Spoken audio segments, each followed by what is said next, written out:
Take the time to get to know yourself. Take time to understand how you contribute to work, how you get things done. What floats your boat? What gives you energy? What drains you? Find your values.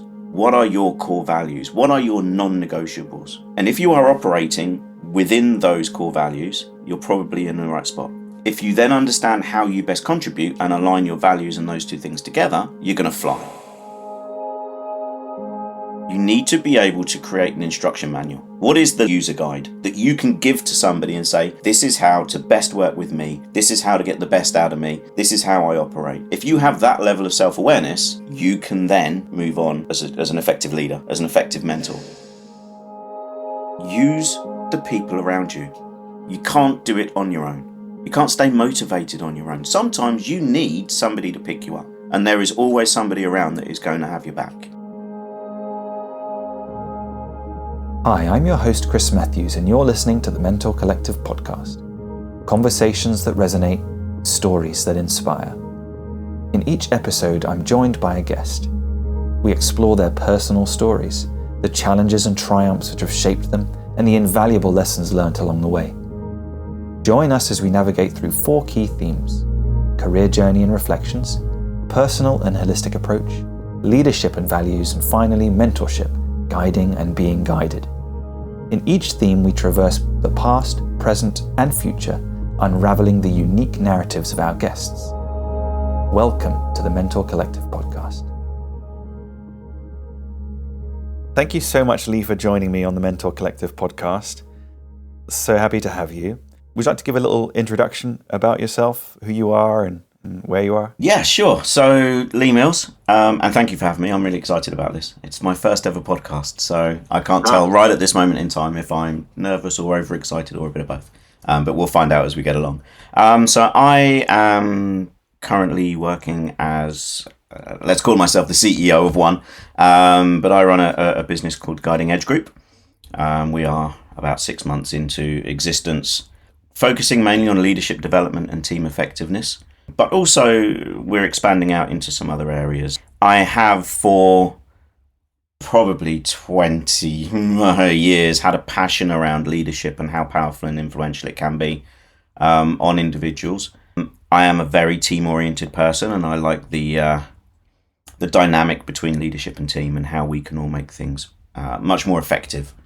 I have an incredibly eclectic, some would say chaotic background. I'm a linguist by original profession. I studied modern languages and linguistics at university way back in the 90s. Put it to use very seldomly, it has to be said, but handy when you go on holiday in Europe, if nothing else. I started out really in a true corporate career world in sales. I am a chatterbox, as we'll probably find out over the course of this recording today. But I started out in beer sales, of all things. So I worked for what was one of the largest brewing entities in the UK at the time, and stayed there for quite a period of time. Realised very early on that working with people, i.e. customer-facing roles as opposed to working in a team, but working with people and helping people and businesses to succeed was fundamental to what I wanted to do over the course of the longer term. Inevitably, perspectives and things change, and I got to the age of 30 and decided to give it all up and go and be a ski instructor, with the intention of just doing a season while both myself and my other half kind of reset from where we were at the time. We wanted to get away from kind of the London life. I wanted to get out of the sales world, but we didn't really know what we wanted to do the other side of that coin. And the opportunity came up to spend some time in Austria as a ski instructor. And as I say, it was inevitably, and a lot of these stories always go the same way. We want to go out and do one season and have a think and have a reset and come back next year and retrain or restudy or do whatever. And we came back the best part of a decade later. A wonderful experience, and something that I only wish I'd done earlier is the only regret there. And it's not even a regret. It's like, this would have been fun to doing it even younger. But we spent, I think it was about 8 years eventually out in Austria, which was a hugely life-changing experience. You know, moving abroad. I obviously had the languages. My other half didn't. She was a nanny, so had the experience in the childcare and worked in the kindergarten with skiing. I found very early on that I gravitated towards a coaching mentality with my ski instructing, and that kind of sparked something in me at the time. To which point, over the years, I ended up almost specialising, or at least being the go-to instructor for post-injury rehab for people that were finding it difficult to learn and wanted one-on-one lessons. And as I say, that really sparked an interest in coaching. I've always been sport driven. I'm a rugby fanatic and have been since a very, very young age.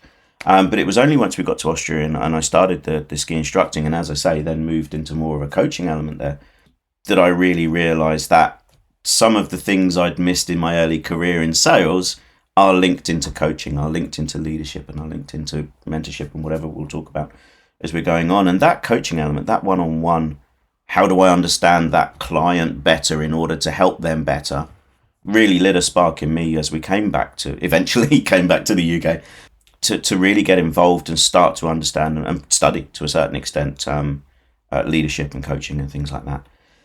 When we came back, I managed to land right in 2010, which wasn't probably the best year commercially to come back to the UK, and it was very, very difficult and very challenging for myself to find work. Eventually, after a good hard 6 months of living in my other half's parents' house and sending off hundreds and hundreds of applications every day, eventually our mutual contact, a mutual friend that's kind of put us in contact, came and hired me based on the fact that I'd taken to going back to study myself. Had the languages and the business that I ended up working in was looking to expand and really grow the European presence.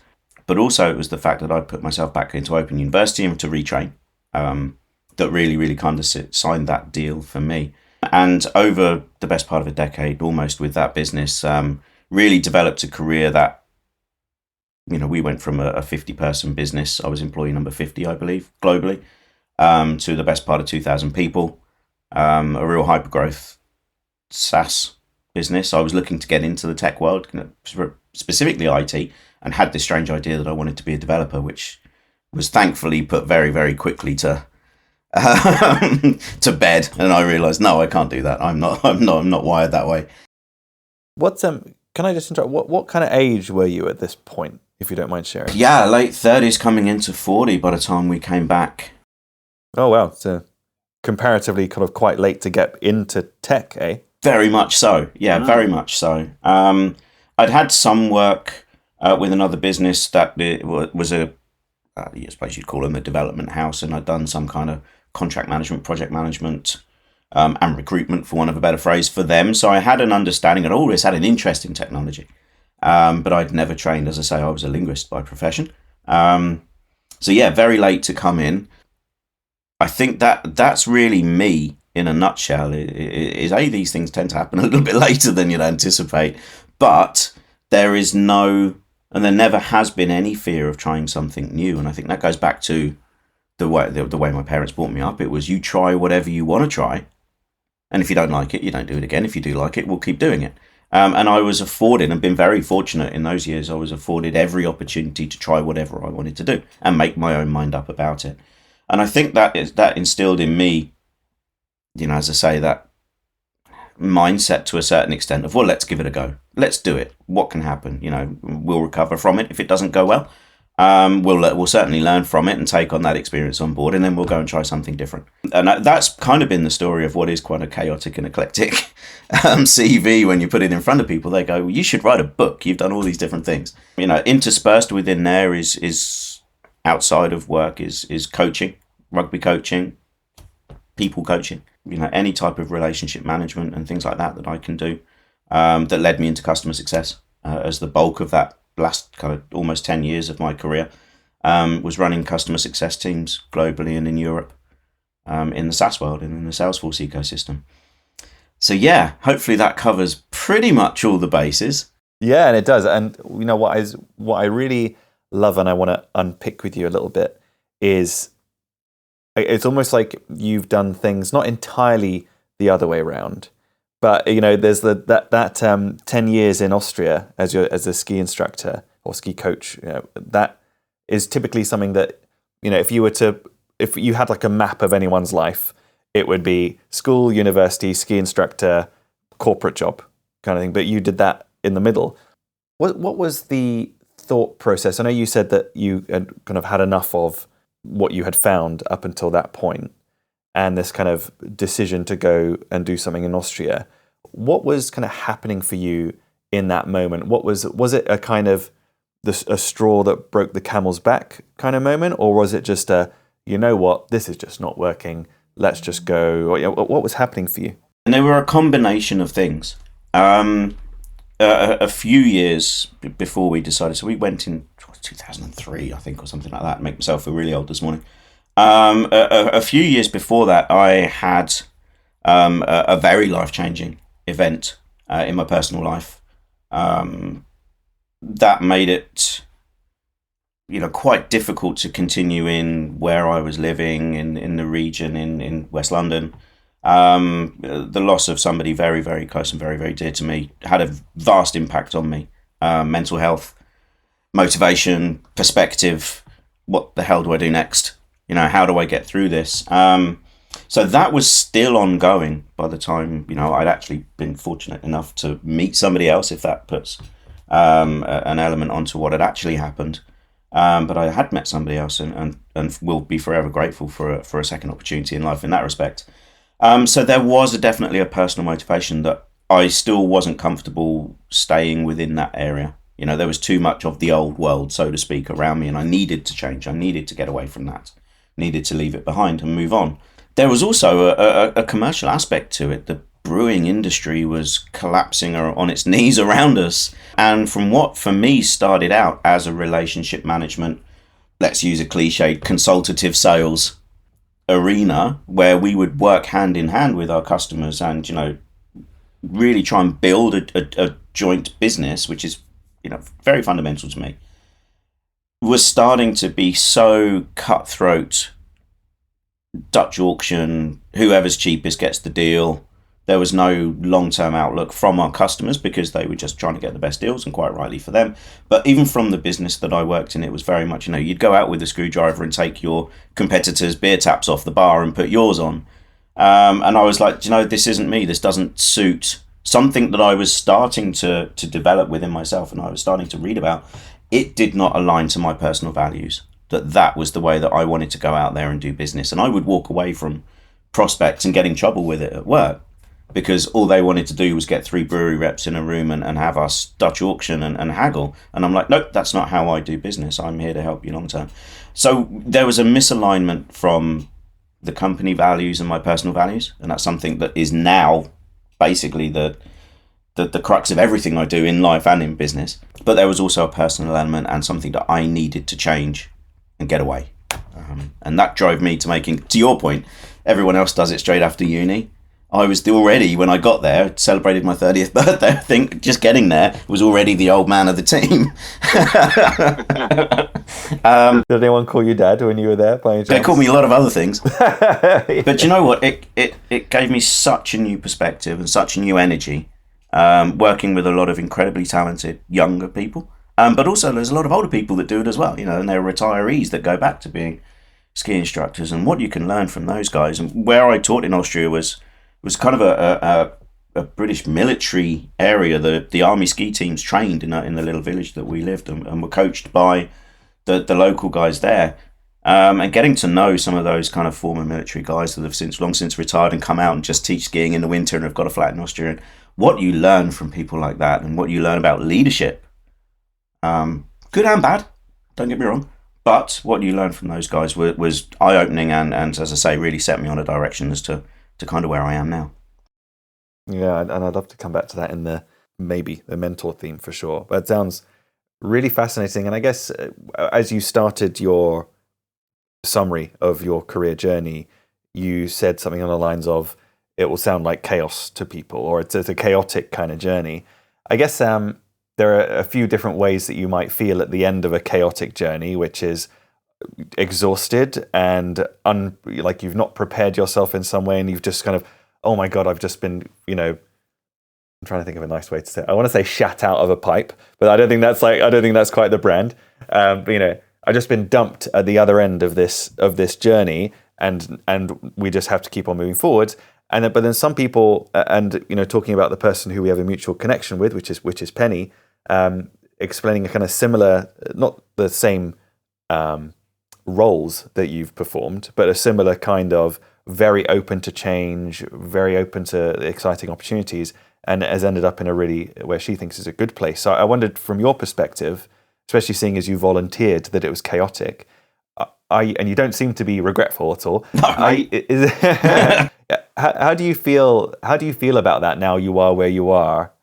Do you feel like you kind of exited that period in a great way, or what are your thoughts? I'm not entirely sure that I've exited that period, to be honest. Look, going right back to to childhood, there was never one thing that I ever wanted to do. I never had a plan. And that will not surprise many people that know me well. They're like, yep, that sounds like me. Aside of being a rock star, being a dinosaur guy, being a jet fighter or an astronaut, or whatever it was at that particular time, or being a pro rugby player or a good rugby player, because they're too old for it to be professional at that time, there was never a plan. And as I said, my upbringing was very much try what you want to try and see what sticks. And that's still happening. And for me, that's just who I am. So I don't feel that kind of journey will ever stop. That life-changing event that happened will never go away, and it shouldn't ever go away. It still defines who I am, what I do, how I think about life, how I help and support other people and help them develop. And I don't want that to go away. And I kind of embrace the chaos, Chris, to a certain extent. I know that if somebody rings me up today and says, hey, there's this opportunity, this sounds quite exciting, I'm going to go, yeah, okay, yeah, that sounds like fun, let's give it a go. And we'll see what happens. It's just me.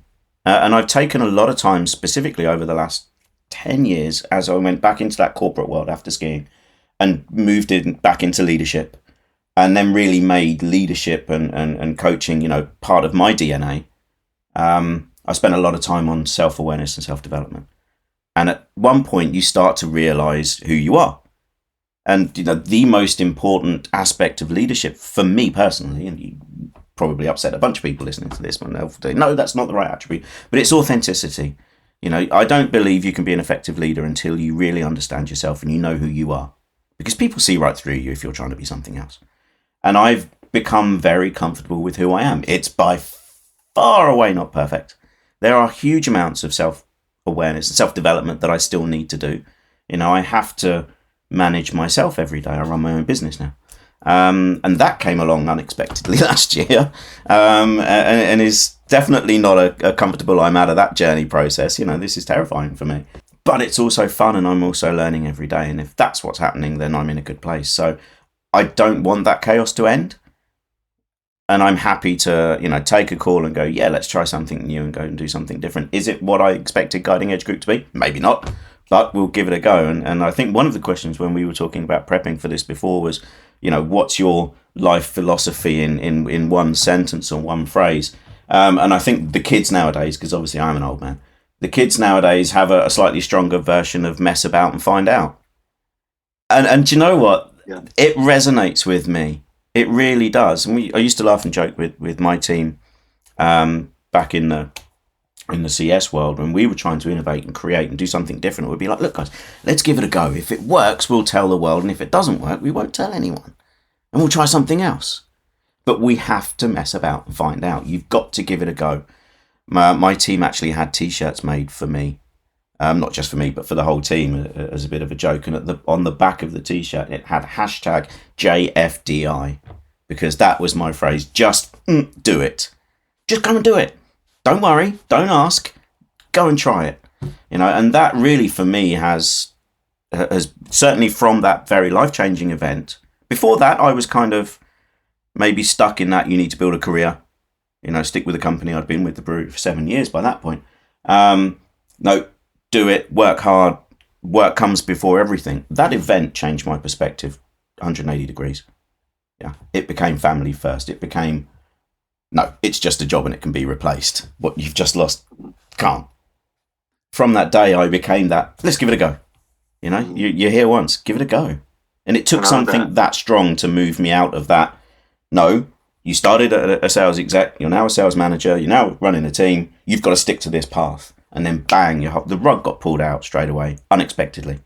And after then, it was like, nah, to hell with a plan, to hell with conformity to a certain extent. I do tend to go rogue a little bit every now and again, but I'll give it a go, and let's try it.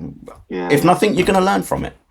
The reason why I asked you the question, I'm really grateful that you didn't mind me asking the question about now you're at the other end, or but actually by the sounds of it, in the middle maybe of that chaos, but in a slightly different way. The reason why I asked you, and I asked you in that particular way, is because it's so common, and I'm sure you felt it, I felt it, everyone feels it, with the sort of the uncertainty of what the path ahead looks like becomes a mountain. The fear of that can become so significant that it gets in the way of being open to opportunity. And I think it's really great to speak to someone like yourself who has really been here, been there, done this, done that, and is where you are right now, which is in a place of complete maybe not complete contentment, but very content and very happy with where you are, and able, as a result of all these things that you've done, to spot those opportunities to roll with it. So thank you so much for being open about it. The other thing I wanted to pull up on actually was, you mentioned about how, I can't remember the exact wording you used now, but it was something like almost leadership starts in yourself. Like you have to know yourself to be able to lead well. And I had a conversation with someone recently, Leanne, and she was saying that leadership starts at home. And I think from what you're saying, from what she's saying, you don't become a leader at work. You don't become a leader in the team. So I wonder for you, it sounds like you had a really, that part of your upbringing about just try it and see what happens. If it doesn't work, it doesn't work. There's no loss, whatever, just move on. Were there any pivotal moments or learnings for you in that career journey or in your journey in life up until now that you think have really contributed to the person you are of, let's just do it. Let's just see what happens? Yeah, I think there were.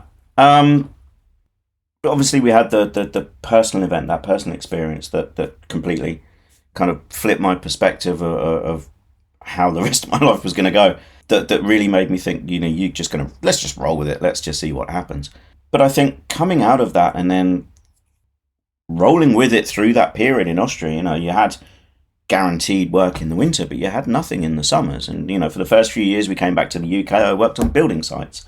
My other half worked in local offices. We worked for Saga Insurance because we were based down in Kent, where my family were. And then we go back to Austria again. And in the end, we decided to stay out there and get work in the summer. And I did translation and interpreting and teaching English, business English to local businesses and things. My other half worked for the holiday company that had chalets and stuff there. That already started to be that role with it.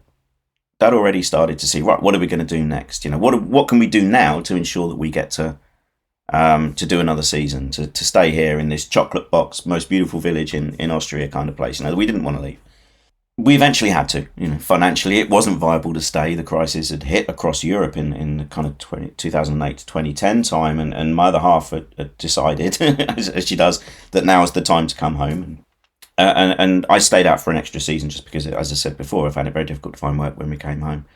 Once we'd got into a few years later, I had an experience whereby I was running the customer support team for the software company that we were based with, just tech support. And had been running that for a couple of years, and we had an amazing team and we were doing a great job. And our regional leader at the time, who definitely became one of my favourite leaders that I ever worked with, and certainly a mentor in and around the time that we were together within that business, turned around and said, "We're doing this and I want you to do it." And it was the launch of a customer success team. I have no customer success experience, never done it. Mind you, when I joined that business, I had no tech support experience either. I hadn't even seen Salesforce before our friend Penny brought me on board. So it was that display of trust, and the ongoing support after that initial display of trust is, you are the right person to do this. I know it in my heart of hearts. You're the right person. And I'm sitting in his office going, I don't know how to do this. And again, it reinforced that, well, let's mess about and find out to a certain extent. But it was the freely given trust of, I know you can do this. I want you to be the person that takes this launch forward. You're running this part of the business. We're here to help. That gave me confidence in myself to be able to roll with the punches now, and it still does. And probably my first interactions with Penny when she took me on board, like I said, I'd never even seen Salesforce before I started working with Penny. But she took a chance on this guy that had dodgy German, because I lived in Austria for years, was going through Open University trying to make himself into a tech guy. But she saw something, and again gave that trust to, like, get in there, do it, we'll support you, and we'll see you out the other side as a success. And those two people especially really, really laid the foundation for my reinforcement of the confidence I think I already had in just giving it a go. If somebody's going to show that trust, and they trust you more than you trust yourself at that time, then I think anything that comes after that is achievable or manageable, or you'll get through it. Thank you. I wonder the last question on this about your childhood, because you alluded to having that supportive and safety net kind of base, right? Which is a lovely, lovely, lovely thing, and I hope I can emulate that for my own children. Is there a sort of particular memory, or now you are the Lee of today, and you look back at your childhood, and I mean like literally today. Yeah, tomorrow is going to be totally different. Yeah. You'll be in Austria tomorrow or something. This afternoon. When you look back on your childhood, is there anything that you feel happened then? Because of course it sounds like someone took a sledgehammer to everything you knew in this one instance that happened to you in West London when you were a young man. That was one big changing moment. I wonder if there's anything foundational that happened in your childhood that you recall that you think actually has set you up, either maybe not necessarily dealing with change, but for you as the person you are now. Does anything come to mind? Yeah, one thing does. We actually cover this when I do my client workshops. I run the team effectiveness workshops based around Pat Benchioni's 5 dysfunctions of a team, and one of the exercises we do is we call it personal histories, and one of the questions is very much, what event in your childhood has kind of had one of the largest influences or one of the largest formations on who you are today. For those of people that know me outside of a computer screen, I'm a little short fella. I'm 5'4". I wasn't always the shortest person. I became fairly ill. I say fairly ill, pretty damn ill, around about age 12. And missed a lot of school, and I left, or as I became ill, I was one of the biggest kids. I was captain of the rugby team.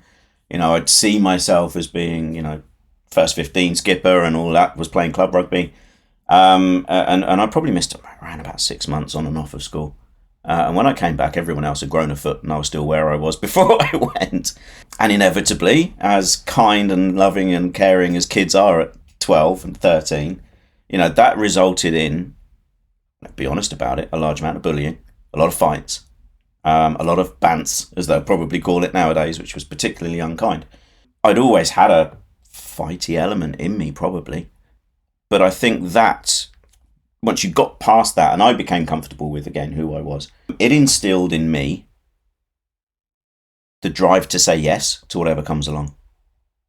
But it also instilled in me a real fight and a rally when somebody tells me I can't do something.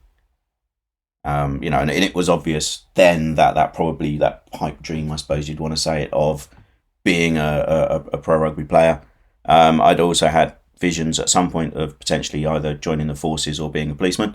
Those all went out because back in those days they had height restrictions, and I wasn't tall enough to be a policeman or join the army.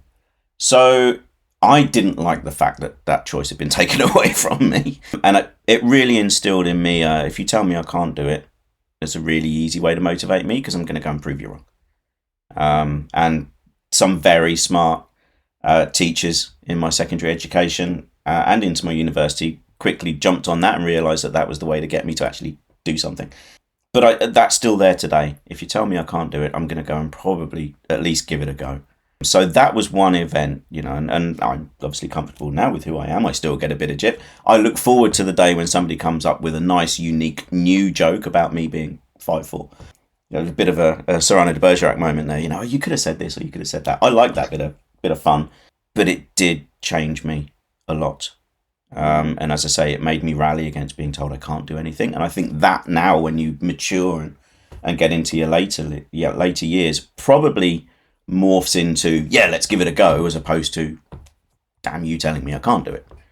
So I think that was probably the event that really kicked off. Well, thank you so much for sharing that. I know it can be a very personal, well, it is a personal thing, and so thank you for sharing it with us. As you were talking about getting used to the person that I had become, or I was now, and in reference to being a short person, where maybe you think, well, not maybe you think, forgive me if I'm being insensitive with this, but I'll say it, and you tell me if I'm awful. But maybe if you hadn't have been ill, you would have grown equal amount or whatever. So you would have been you maybe would have been a different person if that illness wouldn't have happened. What really got me thinking just now, and it's part of the reason why I started these podcasts, actually, or one part of it, is that I think as adults, we lose the sense that we are still growing, mentally, physically to a certain extent. It's changed. Outwards, right? Whereas, definitely. yeah, that's right. Oh my gosh, it's a never-ending battle. But then I think as a child, you're kind of like, you find yourself in the day, and then you're like, all right, okay, this is who I am now. Do you think, and I'm having like a bit of a profound moment actually thinking about it, because it's so easy to forget. And there are things that have happened in my adult life in relatively recent times, and sometimes I look back and I think, oh God, I wish I could go back 7 years, 5 years, even 3 years to the person I was then, with no worries, no concerns, no whatever, just happy and content all the time. It's not who I am now, but it doesn't mean that I won't come back to that later on, or that the new version of me will be any different. And I wonder if it sounds like you are more of a personality type that kind of, you're obviously very driven, and you have an idea of where you want to go, like a kind of ideal, but how you get there is completely up to the fates, and you're kind of not allowing yourself to be dictated too much by anything specific that's happening around you, which is a kind of fight back. Do you feel, I guess to people listening, because one of the things, again, I keep on coming back to on these podcasts for people, is that to you, that feels just absolutely normal. And like, obviously everyone feels the same, although I appreciate you're probably more empathetic than that. You realize that not everyone is like you. But I wonder, we're talking right now really to each other, but also to people listening to this podcast. I guess people who feel more strapped into other people's expectations, or like a generic set of expectations in life, which maybe they feel is holding them back, or maybe they don't even know it's holding them back. Could you offer? There isn't really a question in here. It's more of like an invitation for you to reflect on how have you come to be that person, and I suppose more about, how are you that person today? Like, how are you so happy and so content to just go with the flow, make those changes, but still be so driven, Firstly, I'm not always this happy. There are peaks and troughs. There are days. I had a period, and I'm very transparent, very open and honest. And, as I said before, I've worked a lot on myself, certainly over the past 10 years. And part of my underpinning, should we say, is that vulnerability trust that breeds success through leadership and teams. And I fundamentally adhere to that. So I'm quite happy talking a bit about being open. I had a period just before Christmas when I felt like a complete abject failure. I couldn't see the wood from the trees. I didn't know what this year was going to bring in terms of my business. That's the first 6 months of my business kind of went live halfway through 2023. It's been really successful. But I find that personally sometimes very difficult to see, because I'm not where I think I should be right at that moment in time. I naturally, for some reason, maybe it's the big event, 20 or so years ago, I am naturally a bit of an Eeyore. There you go, I'm showing my age there. As in the Winnie the Pooh donkey. Yeah, exactly, the Winnie the Pooh donkey, who's always a little bit, never really good enough. I'm very self-critical, I'm very hard on myself, and whilst that helps drive me forwards, I also know that that's something I need to work on, because I don't see the wins and the successes very easily. Anyone who's worked in a team with me will now find, who's hopefully listening to this at some point, will find that very ironic, because one of my big shouty talking points as a leader was always, we've got to celebrate the wins. Now, whether I take my own advice or not is a different matter, as we all the same there. The one thing I would say to anyone, or to everybody, and it doesn't matter if you're looking at leadership, if you're a mentor or a mentee, if you're early stage career, which is where I'm seeing my business starting to bloom in helping support those people, and that's how we came together, is take the time to get to know yourself. take time to understand how you contribute to work, how you get things done. Pat Lencioni, who again underpins a lot of what I do in my consultancy business, has a framework called the 6 Types of Working Genius. And it's a lot of people mistake it for a personality test. It's not. It is a little 10-minute assessment, but it shows you where you naturally gain energy in certain phases of a piece of work getting done. Yeah. I am a galvanizer. I am the person that gets everybody else, to paraphrase Jim Collins, gets everyone on the bus and gets them going. Guys, we've got a great idea. We've got a great project. Let's go, let's go, let's go. I'm the cheerleader. And I'm also an enabler in terms of I will roll up my sleeves and jump in and help out and whatever needs doing. Those are the 2 parts of getting a piece of work done that I am naturally drawn to.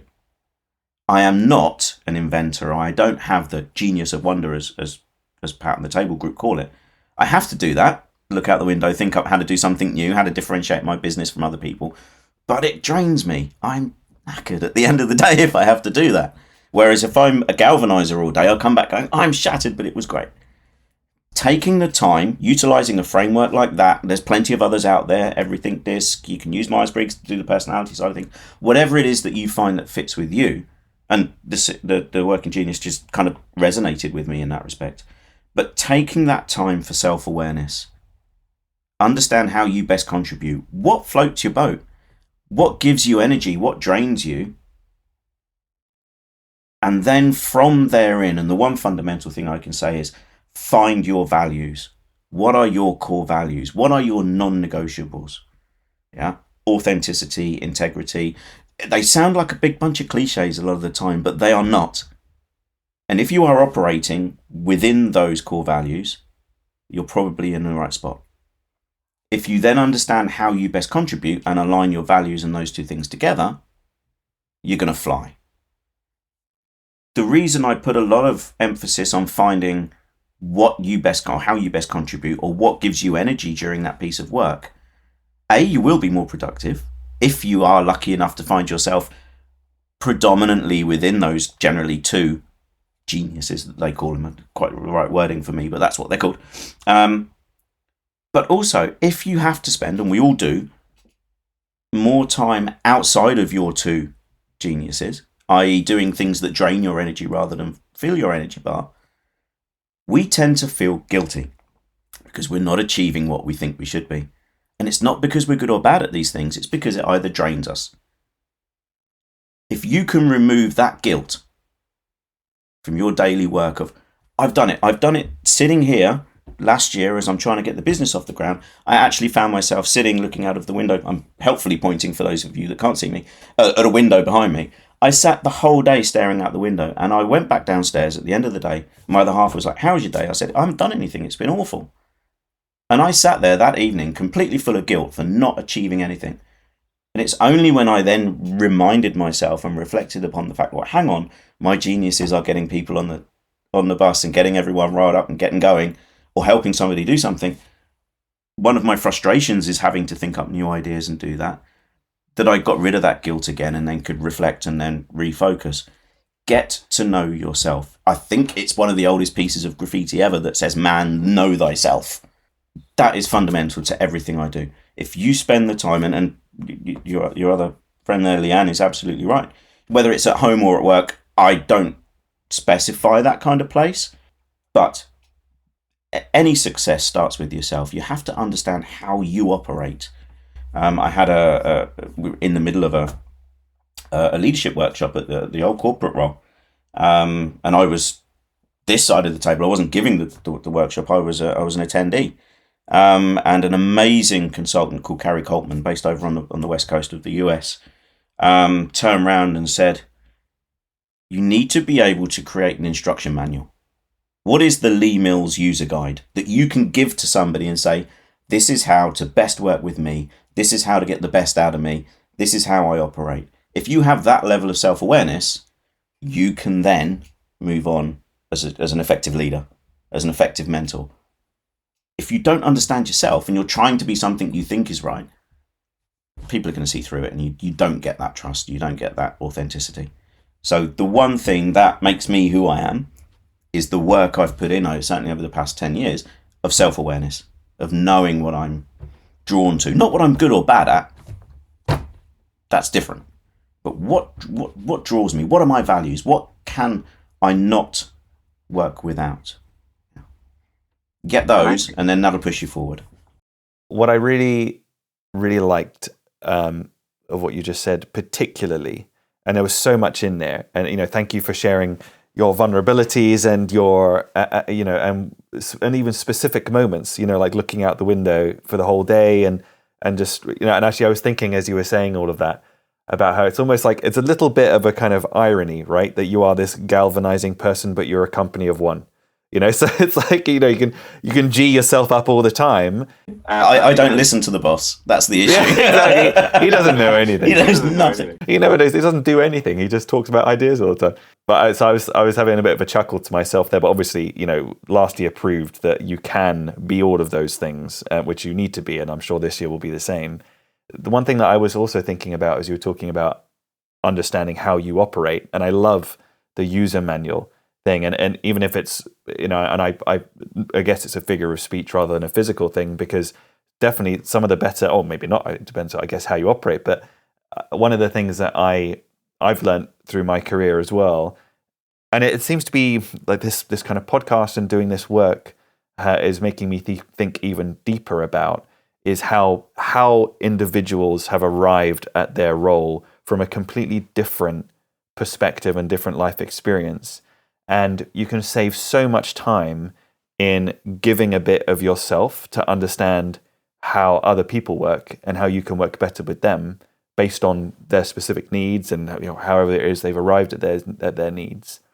And that's been quite transformative for me, and I'm definitely trying to work out how to do that and how to be better at that, because what kind of goes against that for me is that I'm quite impatient.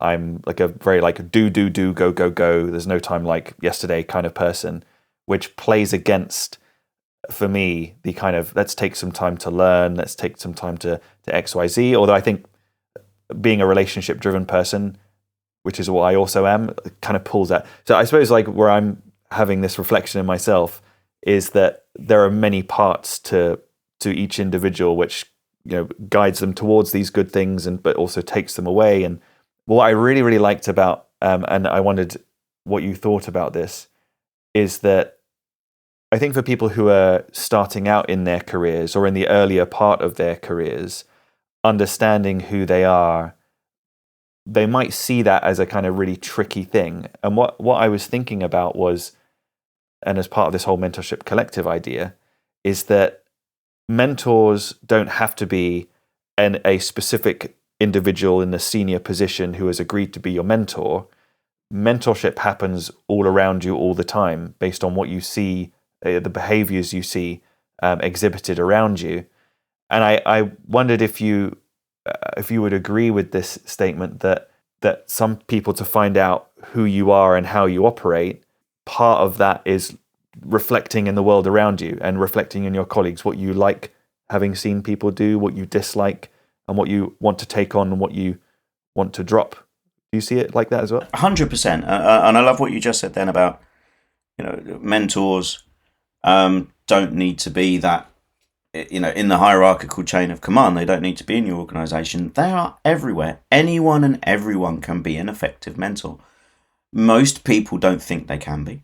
Most people are like, well, what have I got to offer? I don't know. Well, you've got your life experience to offer and what you've learned along the way. There is, for me, a difference between mentorship and coaching. I don't think we have time for me to upset many, many people with what my version of that is on this podcast, because everybody has a different idea. I've found mentorship generally for me has been more successful when it has been within my function. So as I'm a customer success senior leader, I've looked towards other customer success senior leadership for mentorship within my role. That worked for me. When I needed wider self-development, I've tended to look outside of that function. So for me, a mentor has always been somebody that's had expertise in where I am at the time. Coach is somebody with that wider outlook. That coach is there to help me become a better version of me, not in a customer success or whatever function, but in a lead function. And once I'd reconciled those two differences, both sets of support, for want of a better phrase, had a much more lasting impact on me. I found it very difficult initially. One of the reasons I do what I do is because I had no, and I'm sure I would have doubt that anyone who was any of my managers and bosses back in the day in the early 90s are listening to this, but I didn't have any strong leadership in those early stage careers. I had no one to say, this is how you get better. There was no mentorship. It was, Glengarry Glen Ross, sales. There's your number, go hit it. If you don't hit it, you're rubbish. I asked for an appraisal in one early stage career job just after probation. And I said, am I going to get an appraisal? And the leader walked past my desk and said, you're SH1T, consider yourself appraised. And I thought, that's not right. No, how am I going to get, well, thanks, but how am I going to get better? That's one of the driving factors to wanting to, open arms, put myself out as a coach or a mentor, depending on what that person's needs are. I think there is a difference. I do fundamentally believe there is a difference between the two. There's a huge grey area overlap between them as well, of course. And I'm sure people are, hopefully the millions of people that listen to this are now typing away furiously going, what's this chap on about? Anyone can do it, and everyone should do it.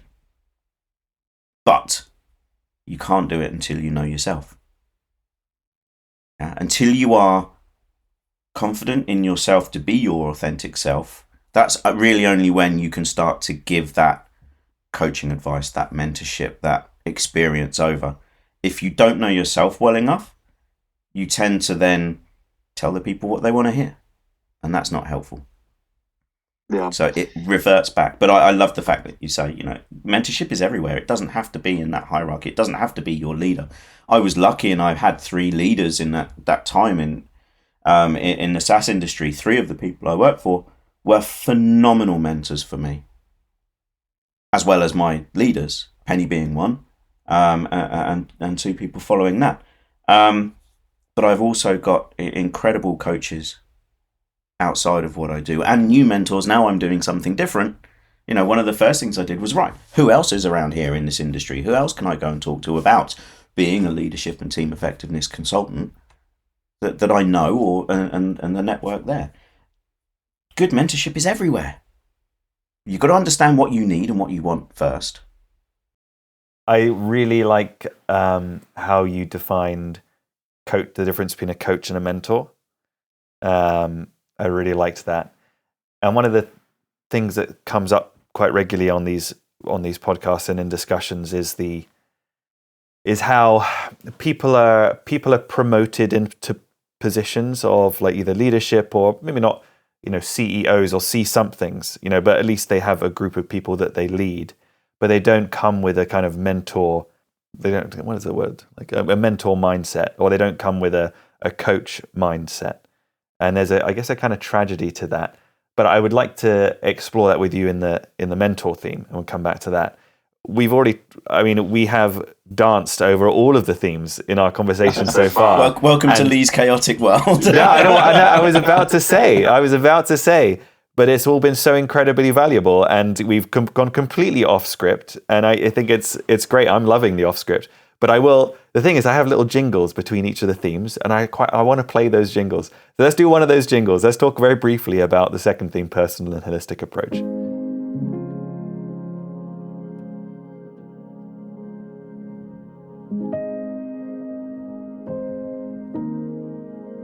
So I think we've spoken a lot around challenge, and you have it seems like you have a very proactive approach to challenge. Like you see the challenge as like that part of you, which is the learnings as the bullied child. There is the learnings of that big fork in the road moment in your early adulthood, and then there's the learnings of Lee becoming the business owner and just going out alone and just getting it done. Through each of those things, there have been significant challenges that you have overcome, and I'm sure you're the only one that knows how well you really feel like you overcame those. I guess in general, how do you stay motivated when you are challenged or in challenging times? I love that question. I mentioned it before. I am a natural Eeyore. For those of you that don't know what Eeyore is, go and read Winnie the Pooh, because it's wonderful. This is the hardest thing for me, without a doubt. And as I say, I don't know if those two main formative experiences have led me towards finding it difficult to stay motivated, or naturally gravitating towards half empty rather than half full. There's a leadership management trick called above the line and below the line. And as humans, we naturally gravitate below the line. That's how we are. And it's always a challenge and always a struggle and always takes effort to stay above the line. If you want to think of that in your head, I'm another couple of rungs below the line than most people on a daily basis. And a lot of people will find that surprising, because over the years I've managed to have this, I was going to use the word facade, and I don't know if that's the right word, but at some points it is. You have this, it's not an alter ego, I'm still me, but you have to put out the energy. You have to be the leader people need, even if you don't feel like it sometimes, and we could talk about, those challenges within the business I left last year. How do I stay motivated? Don't boil the ocean. Yeah, there's some that's cliched tips and tricks. No, but I think that's an important phrase, right? I mean, like it's a cliche for a reason, because it's a really great phrase that people really need to engage with more. So could you tell us a bit more about it? Yeah, feel free to go down that route. I'll take a little step back, just as I remember in my head, my little kind of timeline within that. Firstly, and I'll always revert back to it, understand yourself and what gives you energy and drives you. Remove that guilt. The reason I felt demotivated at the end of last year wasn't because things were going badly. Things were going really well. But it was because I was spending a lot of time doing the things that naturally drain my energy. You can't help but then be demotivated. Oh, I've got to sit and look out the window and think up all these new things again. I've got to revamp the website because I've expanded the business. In the first 6 months, I've gone from Guiding Edge Limited to Guiding Edge Group. I've got 3 different streams of focus for my company. But because I was spending time rebuilding, or starting, I still haven't done it, rebuilding the website, welcome to Lee's World, that allowed me to slip into that demotivated time. And it took my other half to give me a kick up the bum, to say, dude, she obviously didn't use the word dude. She's a primary school teacher, very English, and wouldn't use the word dude. But she was like, come on, look at what you've achieved this year. Don't be an idiot, sort of thing. So firstly, take that time to understand yourself, understand where you are and what you are doing, and whether you are recharging your energy by doing something you naturally gravitate towards, or you are draining your energy, and remove that guilt from how you're feeling about that. Secondly, as I said, don't boil the ocean. Set small goals. Think about the small wins and take time to reflect on them. You've got to set yourself up for success. If you are, I need to ensure that, by this time tomorrow, I've earned enough money in my business to pay my mortgage for the next year, you're not going to win. You're going to walk out tomorrow going, no, I haven't achieved that. Well, of course you haven't achieved it. And that's where I was last year with this business. I've got to do this, I've got to do that, I've got to achieve that. It ain't going to happen straight away. What you've got to do is make sure that your client base is growing, and there's plenty I haven't achieved that I should have achieved by now, don't get me wrong. The self-promotion, the LinkedIn, all of that good stuff that I hate doing still needs to be done. So I've kicked that can down the road, don't worry. But set smaller goals. And 2 other things that really stick to me. Use the people around you. You can't do it on your own. You can't stay motivated on your own. Sometimes you need somebody to pick you up. And there is always somebody around that is going to have your back. So who is your support network? Who is around you? My other half is an absolute rock. We take the time every day to share our day, to share our plan, to share our goal. And we review it. So we sit and have breakfast together every day. And then we have dinner at the table every day. And we sit and talk about what's happened. How are you feeling about it? How's the day been? Sometimes it's just a general rant. She looks after 30 kids every day in primary school. She needs to vent sometimes, as you can probably imagine. And sometimes it's me going, I feel rubbish because I haven't achieved anything, as we spoke about a minute ago. Use the people around you. You have a support network.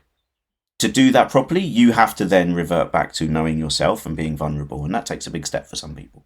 Not everyone's as quite happy to throw themselves out there as I am. And I understand that. Those are the main things for me. Set smaller goals. Celebrate the wins as they come. But get to understand yourself. As I said, you will feel guilty because you're spending time doing things that you're not naturally drawn towards. that's where and why you become demotivated and why you think things aren't going well. Great, thank you so much. So the next theme is leadership and values.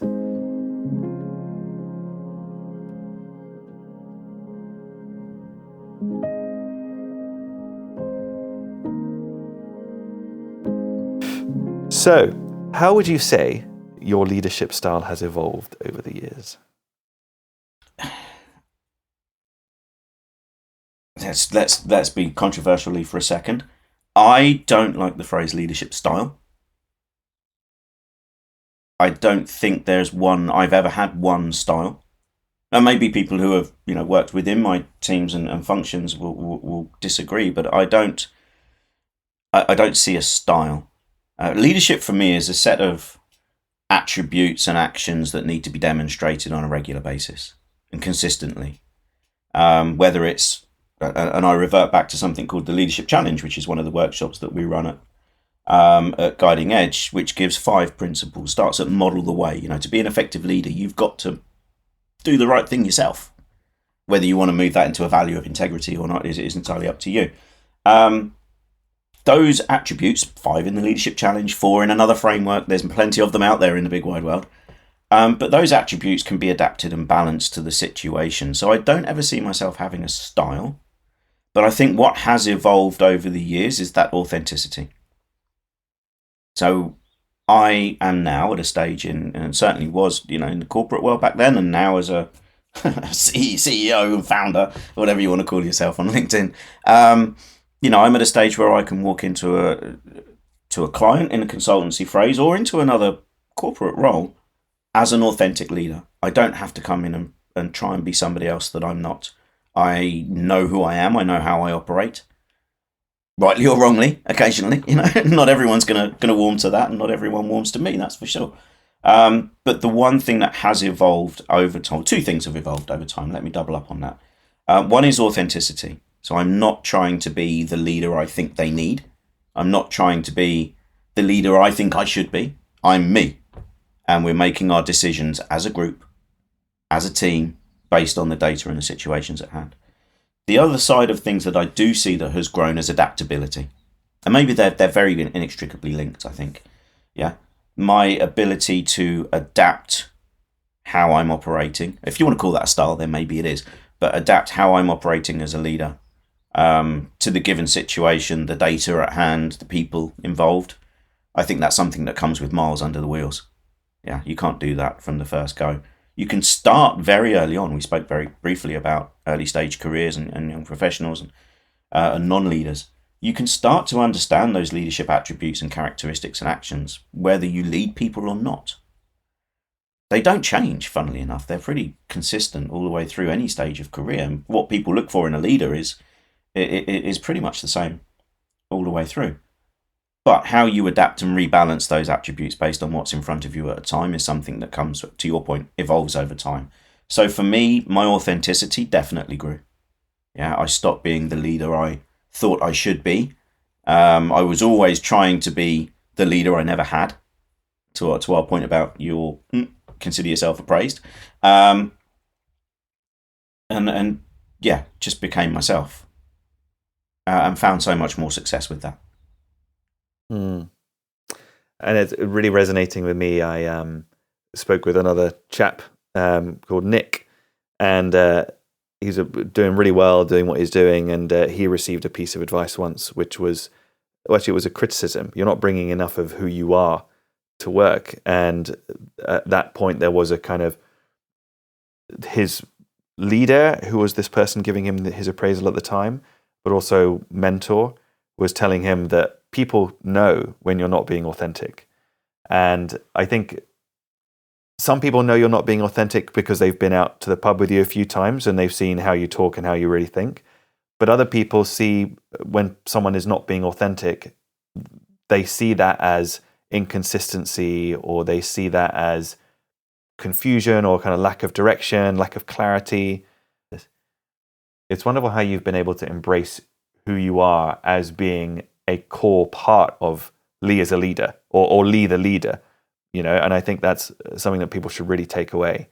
And the other thing that you said that really stood out to me, and I think I developed it a little bit more to what you said, which was around the importance of leaders demonstrating things repetitively or like at a level of consistency. And it got me thinking about habits. It seems like leaders should be able to develop habits, or the best leaders are leaders that know how to develop habits, and they make those happen, which falls in line with your consistent kind of message about those behaviours.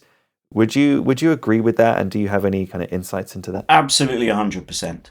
Yeah, one of the things that, if you go and ask, a piece of data or a leadership framework like the Leadership Challenge with Kouzes and Posner, they've got 4 things that everybody looks for in a leader: forward-thinking, honest, inspiring, and competent.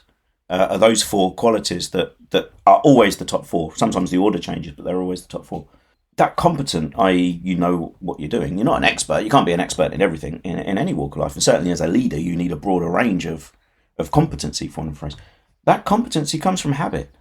It comes from doing things over and over again. And what isn't in there, but comes up in that, high up in their list of attributes, is consistency. I'm a huge follower, believer, whatever you want to call it, of forming healthy habits, and certainly in leadership and in mentorship and coaching to a certain extent as well. I read it's been around for probably 25 years now, but Stephen Covey's work of, the 7 habits. Well, actually, in the work that you very kindly came as a guest speaker on with the early stage career guys that we were working with late last year, each week we'd use one of those habits as a starting point for these guys to build their employability, to make them better team workers, to make them better employees and better people.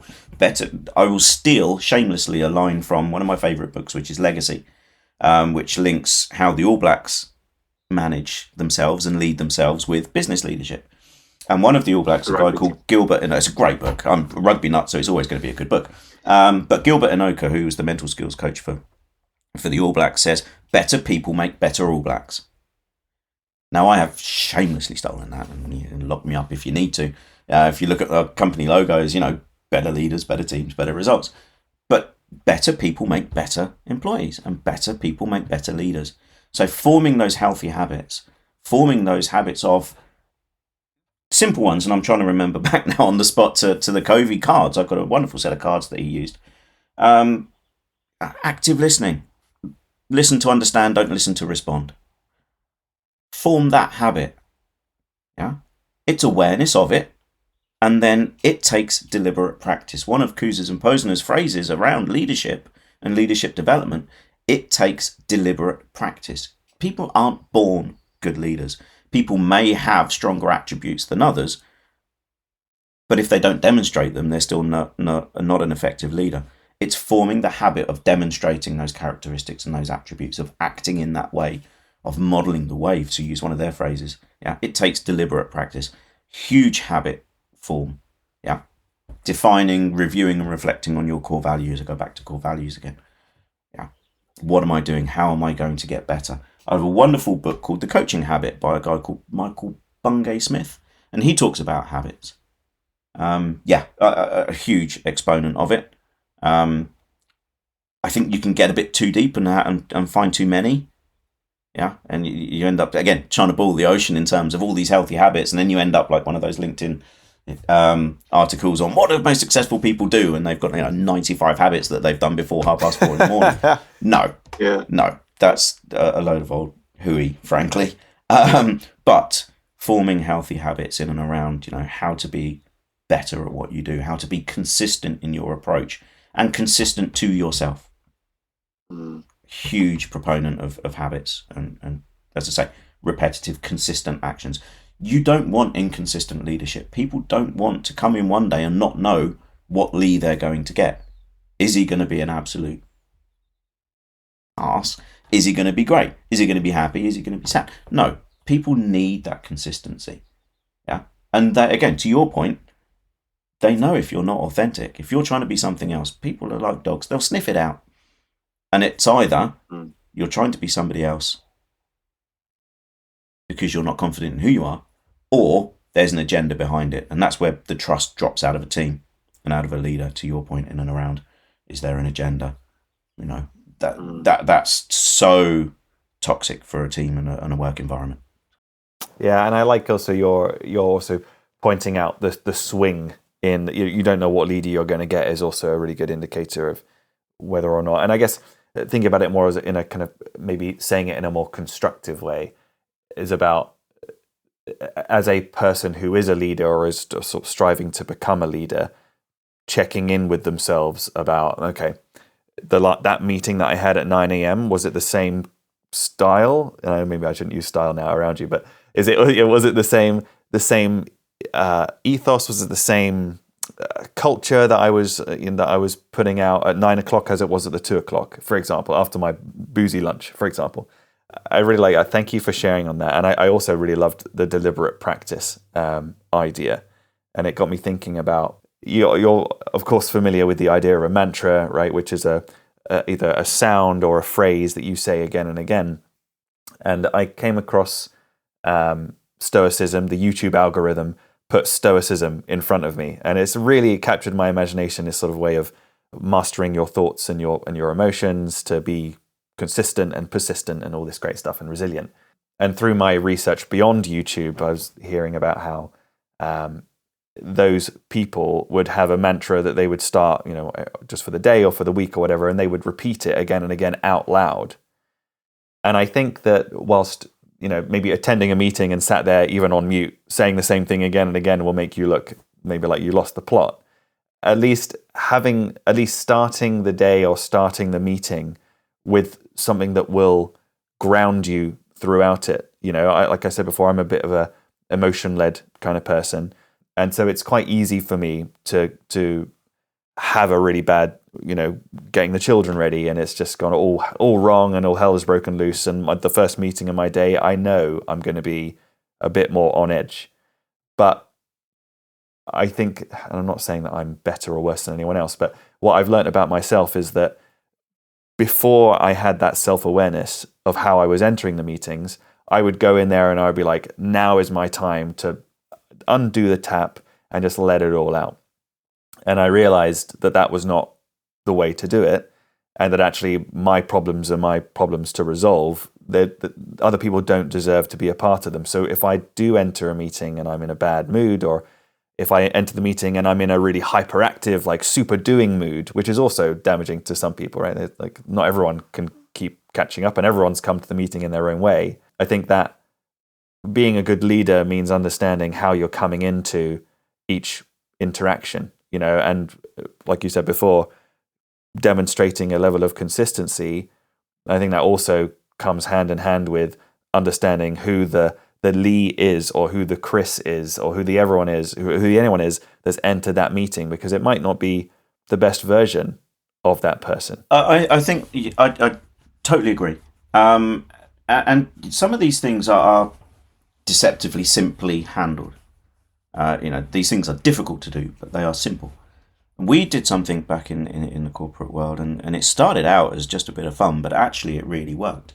People know if you're consistent every day, people are going to start wondering, A, is he a robot? And if he is a robot, why did they make him look like that?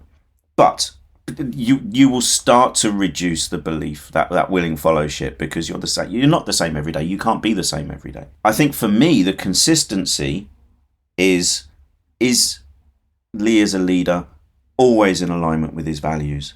Is he always operating, always making decisions, always helping us develop in line with our organizational, team, function, personal values and goals? Yeah, that mission, that vision. Are we operating within that? You're going to have ups and downs in those days. I don't expect me to turn up in a good mood every day, and I didn't. And one day we had an offline or WhatsApp offline group for fun and giggles, keeping it out of the company Slack channel sort of thing.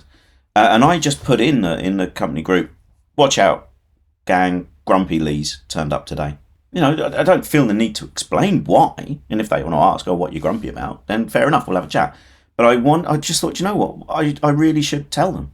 And then it grew and it grew. And that actually moved back into the corporate channel, into our stand-up in the morning. how's everyone doing? How is everybody feeling? You know, there were people in that team with kids that were struggling with the school run, that were running late, that had, you know, pressures and responsibilities that I don't have. I had different responsibilities and pressures, and they always impact on you. If you create an environment within that team or within even your leadership group where you are vulnerable enough to say, I'm not feeling top today, guys, I'm in a bit of a grump. It's the instruction manual, it's the user guide again. But being that vulnerable, they will know that you're not trying to put a face on it and end up being something you're not and operating outside of your values and your vision. You're just a normal person. And all of a sudden, that environment, that team becomes so much more successful and so much more of a safe environment that you'll find that fellowship, for want of a better phrase, of you as a leader grows. And then that fear of risk, that fear of failure diminishes because it's a safe space. Just by doing something as simple as, guys, I've got the right hump this morning. Yeah, so just, I'm not going to do anything, just let you know I'm not, on top form. You'll get to a stage, and I hope people do in teams, especially longer term, more established teams, where that goes from just what mood I've woken up and what side of the bed I've got up to how I'm actually mentally feeling.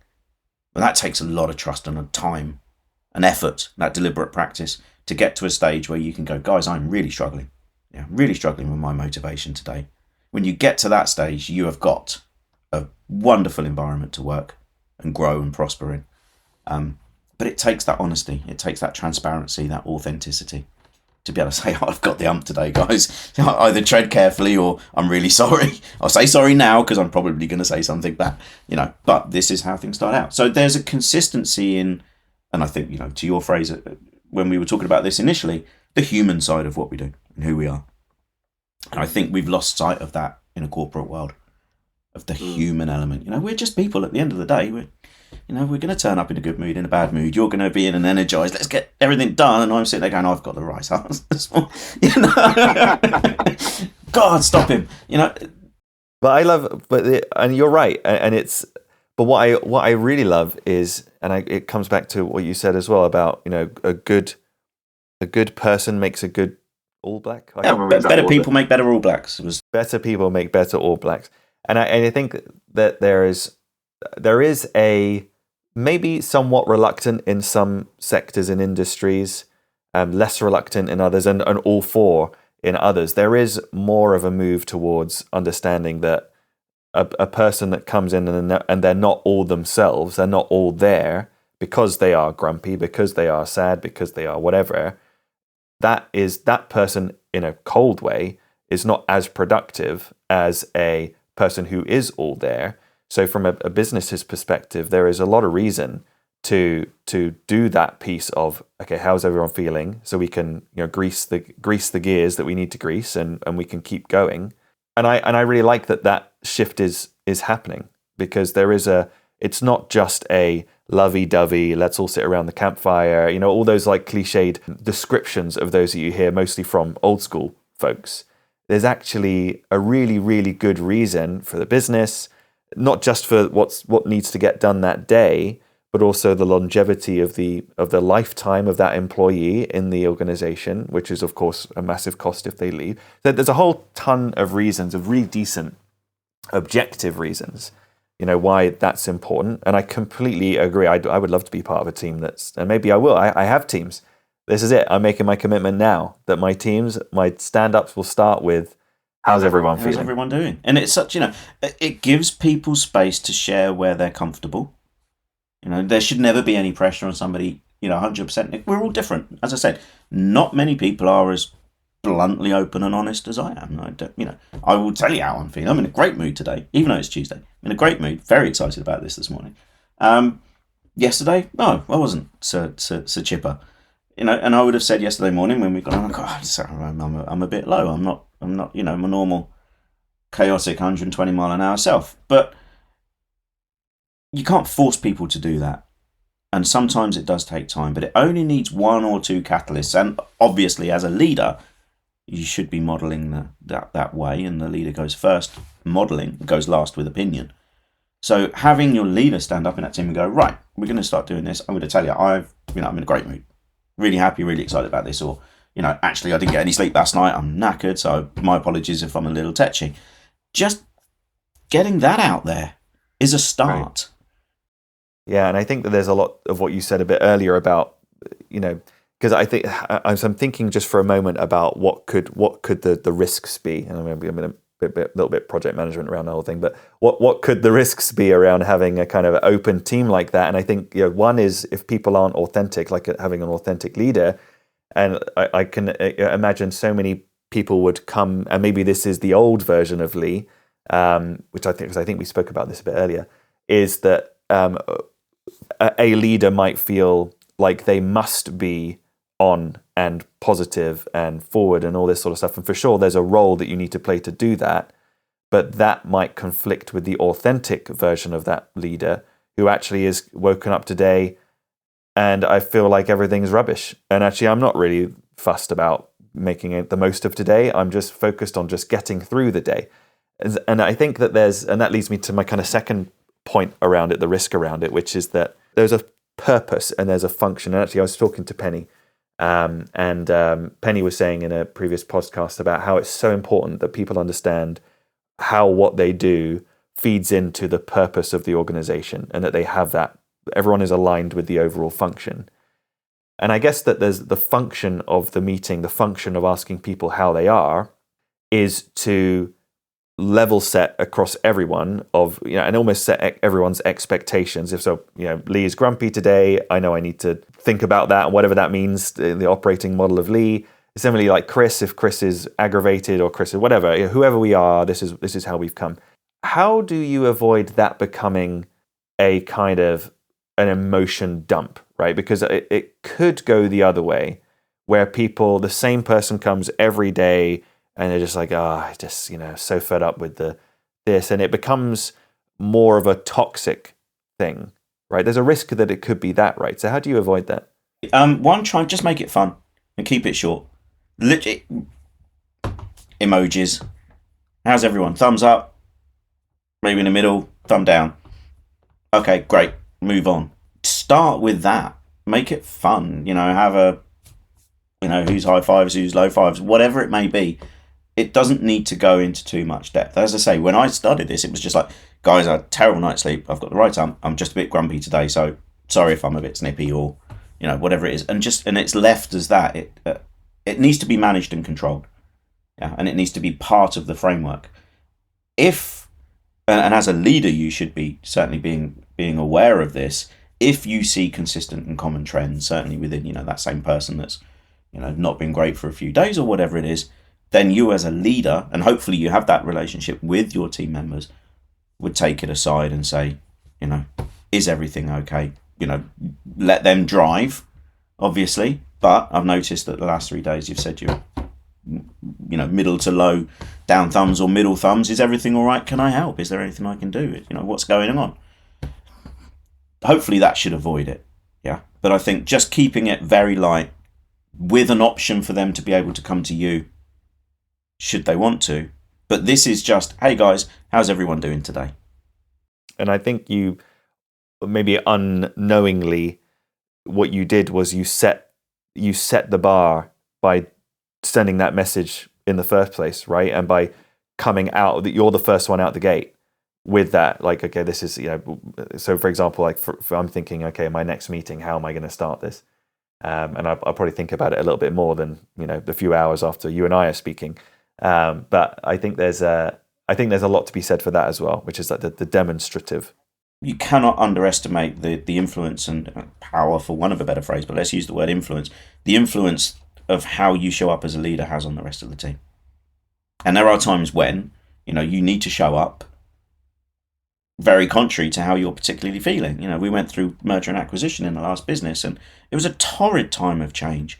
I had to let people go. I'd never done that before. I felt like hell having to do that. But I still had another, the rest of the team that were remaining, who were going through it all as well. I couldn't show up feeling and showing how I felt because I needed to support those guys. So you still have to sometimes adapt and come in with the energy, with the vision, with the collective goal. Guys, yes, it's bad at the minute. Yes, it's tough at the minute, but we're going to get through it and we're going to do this, that, and the other. Yeah.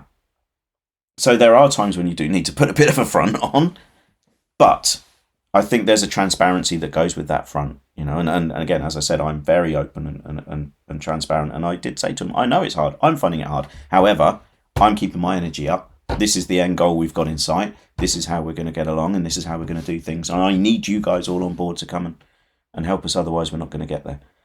And that's it. And that's so it. Because as you were talking about, there's the difference between the role that you're performing, the way that you are feeling, and the outcome that needs to be achieved, right? And there needs to be some sort of merriment between all of those things. So I think I was wondering as you were talking, like, how can you be both of how can you be all of those things when they're pulling apart? But you just demonstrated it perfectly. You have to be transparent. People will see through you. People will still see, and they're like, "Oh, it's great. He's turning up with all this energy," but something doesn't sit right. And whether we notice that mostly subconsciously, because we're all, we all speak the same language. At the end of the day, we're all human. We'll see it and go, he's putting a brave face on. And that's a funny phrase. That can be taken two ways. That's I don't believe what he's saying, or well done, he's putting a brave face on. And how you interpret that is dependent on the situation at hand. I didn't want to do that with my team. I wanted to come in and go, I feel like I've just had to let wonderful people go, no fault of their own, synergy, or whatever fancy phrase you want at M&A now, and they didn't deserve it.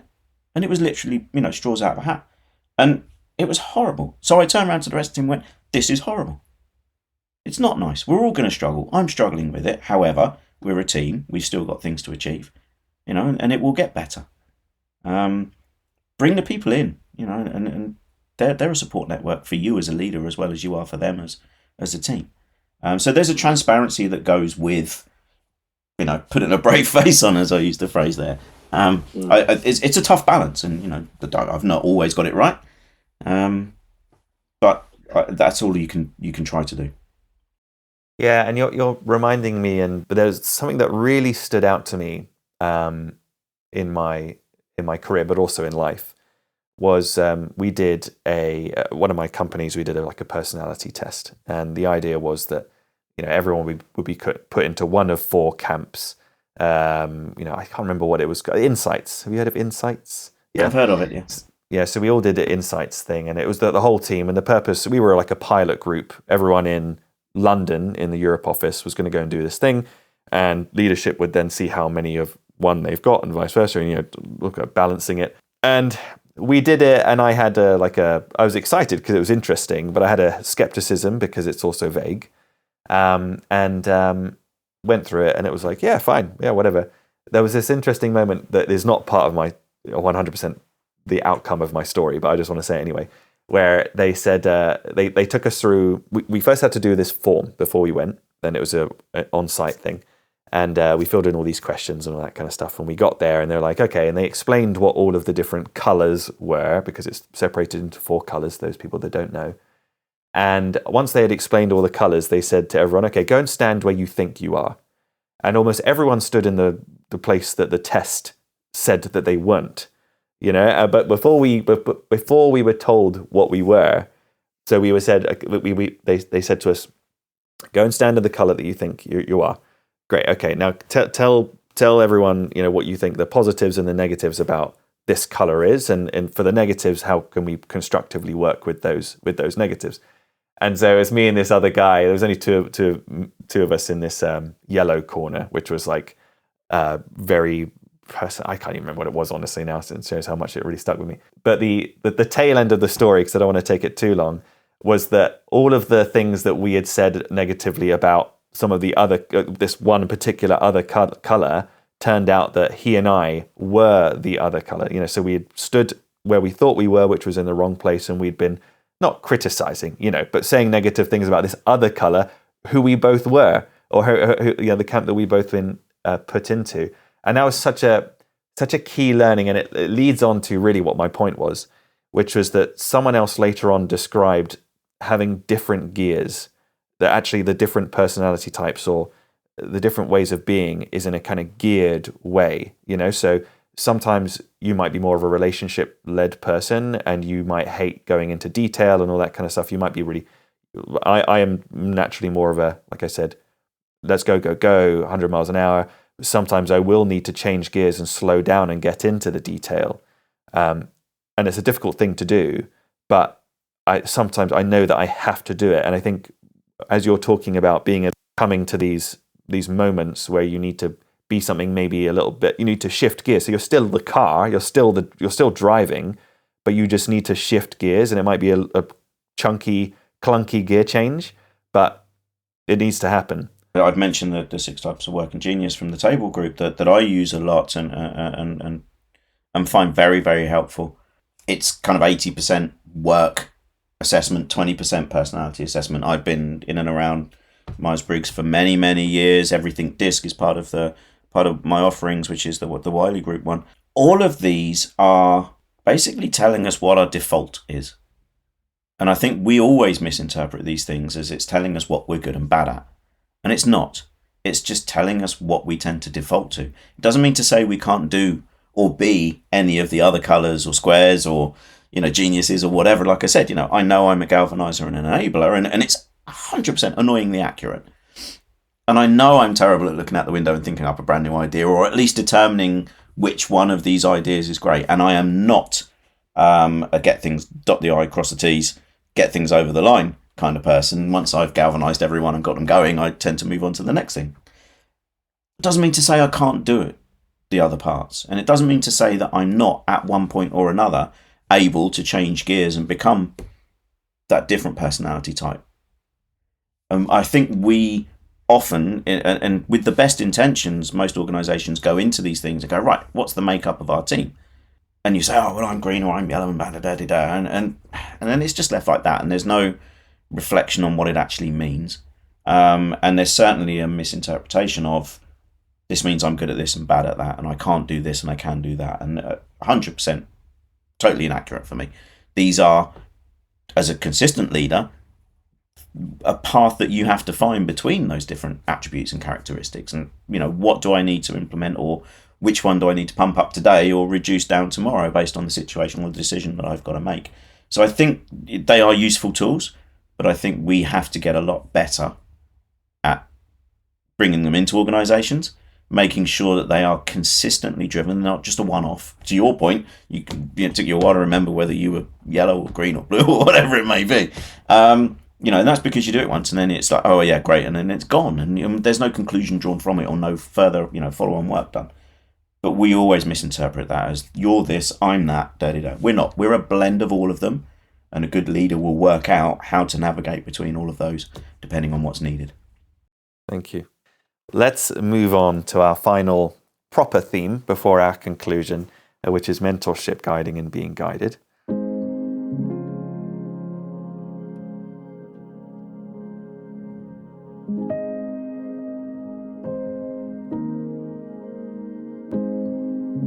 We've already touched so much on mentorship and the importance of mentorship. We split out the difference between mentorship and coaching, and we've spoken a lot about that as well, and some individual moments. But I wonder if we could just get quite specific. Can you share a piece of wisdom or a quote that's guided you through your life? I said before that there was, no real mentorship or leadership in my early stage career, just an old school sales environment. It was get on, go out there, sell beer, and hit your number and have a good time if you do. And if you didn't, it was, well, you didn't do it. See ya. But one of my very first managers, more than the mentors or leaders, turned around to me, and we tried something. And I was working in a call centre for the brewery, just taking people's orders and trying to sell them stuff that they potentially didn't want. And we tried I came up with an idea, and as I say, this is 30 odd years ago now, so I can't remember exactly what it was. But I said, well, why don't we try this? And I think it was coming up to Christmas, and it was an idea to try and get them just to take an extra couple of cases of beer on every order will get us to where we needed to get to, kind of thing. And it didn't work. And I came in, that Monday morning with, oh no, here I was 23 or something, really wet behind the ears sort of thing. Came in with the results, and it had kind of fallen flat on its backside. And the guy there, JJ, he was John Jeffries, was a great guy, just turned around to me and said, tell me why it didn't work. And that was it. There was no, you're a prat. There was no, this is rubbish. It was literally, what can we learn? Why didn't it work? And when we'd gone through and, reflected and looked and investigated and understood why it didn't work, he was like, go again. And that stuck with me, and to our point about giving it a go and, mess about and find out kind of philosophy that I have in life. It was exactly that. And it's because, again, there was no risk in the failure. We'd given it a go. We now understand why it didn't work. Let's go and try again. And we'll keep iterating and keep refining and keep that continuous improvement almost until we get it right. And we did get it right in a couple of weeks, and it worked, and we had a great Christmas season. But that stuck with me. Was like, I'm not getting blamed for this. I'm not getting my backside kicked because it didn't work. It was right. Why didn't it work? Let's go and change that then. And that really stuck with me. And maybe that was an early piece of mentorship that I didn't recognise at the time, because I wouldn't have known a mentor if it come up and bit me on the bum, so to speak. But I think that really stuck with me. No blame, no risk, just lessons learned and go again. And that's really made me think, and I think I'll be taking that with me as well. There's been a couple of times that we've been speaking today where I've been thinking about this one particular event that happened, and I won't dwell on it. I was running a project, and the project hadn't had a moment where it had gone wrong. It had kind of slowly ground to a halt, and everyone kind of saw that it was grinding to a halt, but no one really did anything. And then it just took, one match point, and then, suddenly everyone was like, well, what's happened? And for sure, there was a whole load of learnings for me on that project. But I remember my boss at the time, who was also the sponsor, took us all of the project team out of all of our calls for what ended up being 1 hour where nothing constructive was said. It was an exercise in that call of my boss dumping everything out and hopefully feeling better at the end of it himself, but not having achieved anything from it. And I think the reason why I'm thinking of that quite strongly as you're talking about your John Jeffries chap saying, tell me why it didn't work, is because I think for the most part, people know when they've done something wrong. Like, for the most part, they know that something wrong has happened, even if they don't know why, or even if they don't know how they've contributed to it. So I think even just that objective, reflective question is so powerful, right? As a leader asking people. But then also I think, and again, managing upwards is so important, right? So maybe for me in that situation, if I think back now, that could have gone differently. Within the first 10 minutes where it was just clearly a tirade of abuse, and it was abusive, it was bullying, it was terrible. And I did have a lot of reflection with that chap afterwards, and I gave him no uncertain terms what he did and why it was bad and all that kind of stuff. But I think what would have been great at the start there would have been for someone who was not the leader to remind the leader, hey, should we just focus on what went wrong and what we can learn? And I think there's I think we have touched on this actually, but when we talk about leadership, there is an assumption of power, and there is an assumption that no one can talk truth to power. Someone else I had on the podcast, Natalie, was talking about the importance of speaking truth to power. And I think everyone should Love feel... that phrase, yeah. Yeah, it's brilliant, isn't it? And I think everyone should feel empowered to do that. And I think whilst that mentor for you gave you that phrase, and I really hope it has stuck with you, right? And what a wonderful phrase. And I hope that people can take that away from this podcast also as something that, even if you're not in a leadership position, even if you're very junior, coming out with that as well shows such an amount of insight into actually what are we trying to achieve here as a team. So thank you so much for sharing that. It was the phraseology as well, because it's a passive phrase. Why didn't it work? Not what did you do wrong?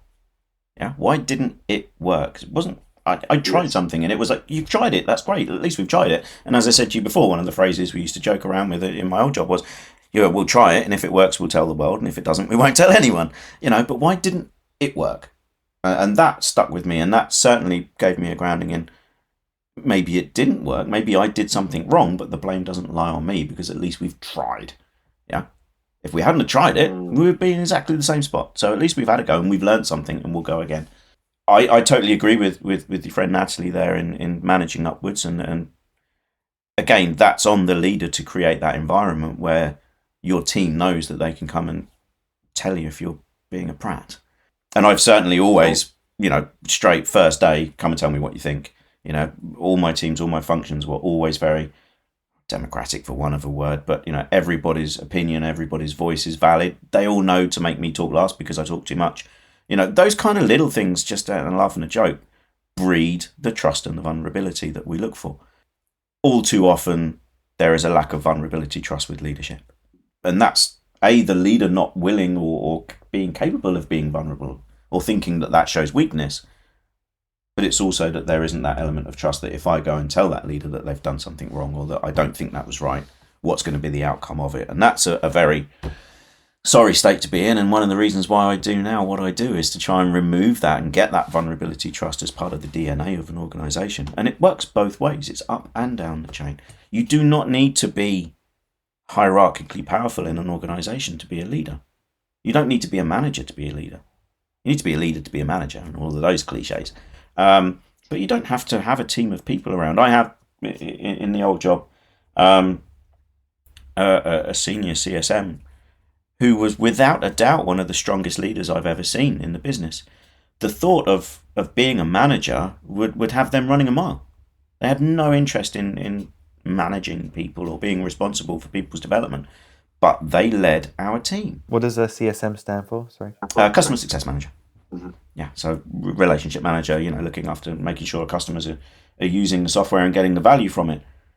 But because of their experience, because of their standing within the team, because of their reputation and the way that they showed up every day, they were still a leader. Yeah, they would still support and indirectly mentor and coach the younger or the less experienced. You do not have to be in a position of power to be a leader. Everybody in the business, anybody in the business can be a leader if you show up aligned to your values, and hopefully your values align to the organization's values. If they don't, then you need to think about where you are. But if you show up and you act in that way and you model that, then you're going to become a leader, whether you're signing holiday forms and expenses and budgets or not, because that's what a manager does. So excellent. I've really thoroughly enjoyed our conversation, as well as found it so insightful. So I think let's move into the final theme here, which is our conclusion.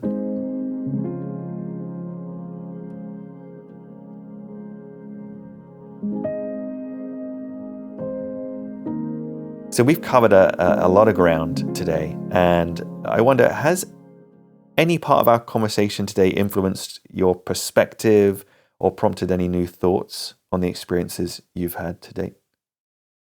I think one thing that's popped up, and we've been talking about it, and it kind of rears its head, very often in the workshops that I do, and I mentioned before about personal histories and team effectiveness and trying to drive that vulnerability trust in people. But you don't always notice it when you're workshopping with a team, and then you start talking about yourself again, and all of a sudden it's like, adversity drives improvement. We are who we are through the challenges that we've faced. And we learn and we grow due to hopefully overcoming those challenges, whether that's across a longer term or it's done and dusted. And as we learn and grow, then that forms our values as well. So I think those challenges and that adversity then drives the values that you hold, more strongly or more dear. That now sticks with me because everybody's gone through challenges. I'm not the only person that lost somebody at a young age or became ill and is shorter than the average bear. These things happen to everybody. Everybody has their challenges along the way. I think what we don't often do is give those challenges the credence that they should get, and understand how they've helped to form who you are. And if you don't think that that's a positive, at least you've identified it and you have something to work on. I see both of those events, as hard as they were, as having benefited me in the longer run. I've become a different person. It's changed my outlook, and that for me is for the better. So I think one thing that's popped up as we've been talking today, and as I was thinking about some of the questions that you gave us, is that the adversity, I think one of the phrases in one of the leadership frameworks is adversity drives opportunity, but I think it actually drives improvement. You don't get better unless you fail at some points. So that's popped up for me a couple of times, and it's made me rethink and reflect back on, one, my values. Do I need to reflect on my values and refine them or review them? I think that's something that should be done very often, frequently, just to make sure that I'm still on the right track that I think I should be on. So that's one thing that's popped up for me, I think. I don't think there's any change at the moment. I've got more than enough going on to have to worry about changing mindsets at the minute. But I think to take the time to look at those challenges and things that you've overcome, and utilise them to drive yourself forward. And usually I would end these conversations with, what do you hope that people take away from this podcast? But I think you've answered it, unless you had any other. No, I think that for me is again, it's a repetition of know yourself. Yeah, take the time to build your self-awareness, understand how you operate, what gives you energy, what drains you energy, what floats your boat, what are your values. You're never going to get 100% alignment on, I spend all my day in the two things that really give me energy. It's not going to happen. But if you're aware of when you do and don't spend the time, then, you can keep your morale up, you can keep your energy going.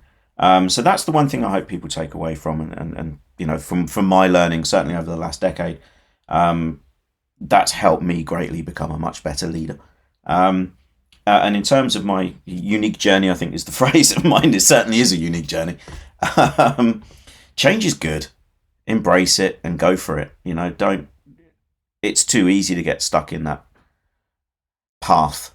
And if it doesn't feel right, then the chances are it probably isn't right.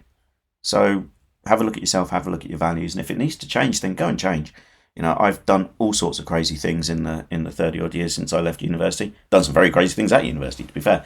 But I wouldn't change any of them, to be honest, because it's built who I am now, and it's driven me to do what I want to do. And all of those experiences, all of those different roles, all of the wisdom that I've built up along the way, and all of the bad things and the mistakes that I've made have pushed me to what I do now, which is where I wanted to be. So change is good.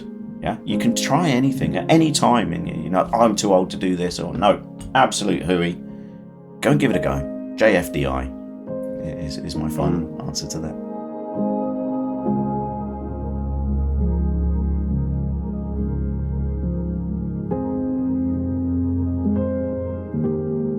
Thank you for joining us on this episode of the Mentor Collective podcast.